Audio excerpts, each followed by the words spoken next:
তো ইরাকের মসুল শহরের বাদশাহ আবু সাইদ মুজাফফর কাওকারি যখন ধারণা করলেন যে আমাকে তো মানুষ আর ভোট দিবে না, আমার যে একটা মানুষের প্রভাব ছিল সেই প্রভাবটা নষ্ট হয়ে গেছে, তখন তিনি নবীজির শানে নতুন একটা ফাঁদ আঁকালো, নবীর শানে মিলাদ এবং কিয়াম শুরু করলো। কি করলো বলেন?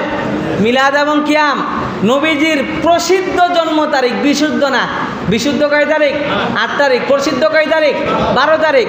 নবীজির প্রসিদ্ধ জন্ম তারিখ 12 রবিউল আউয়ালকে কেন্দ্র করে সর্বপ্রথম 604 হিজরিতে বিভিন্ন ধরনের আনুষ্ঠানিকতার মাধ্যমে তিনি নবীজির জন্মদিনকে পালন করার সূচনা করেছেন। কে বলেন? আবু সাইদ মুজাফফর কাওকারি।